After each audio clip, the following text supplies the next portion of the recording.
Guys এই তিনখানা 500 টাকা নোট নিয়ে 3টে প্লেসে রাখবো, তারপরের দিন গিয়ে দেখবো টাকাটা আছে কিনা। বাড়ির থেকে পকপকিটা নিয়ে বেরিয়ে পড়লাম। প্রথম টাকাটা আমাদের পাড়ার এই খুঁটিতে রাখবো।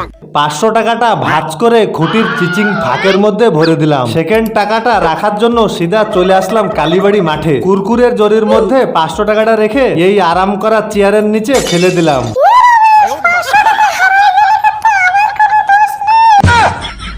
3 নম্বর 500 টাকাটা রাখার জন্য সিধা চলে আসলাম পেটছেলা মিনি পার্কে। 500 টাকা চেয়ারে ফাঁকে ঢুকিয়ে দিয়ে অল্প একটু বের করে রাখলাম। The next day.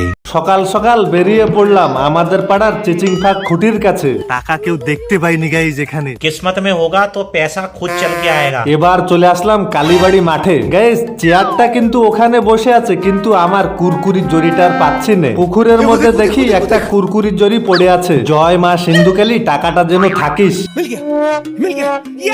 শেষের টাকাটা খোঁজার জন্য সিধা চলে আসলাম পেটছেলা মিনি পার্কে। এসেই অমনে খোঁজাখুঁজি শুরু করে দিলাম। মন প্রাণ দিয়ে খোঁজাখুঁজি করছি, তবুও গাইজ পয়সা পাচ্ছি না। পকাত করে বসে পড়ে অসাড় হয়ে শুয়ে পড়লাম। খুব কষ্ট যে বলো। গাইজ টাকা তো পেলাম না। ভিডিওটা যদি ভালো লাগে like, comment, share and subscribe করবে।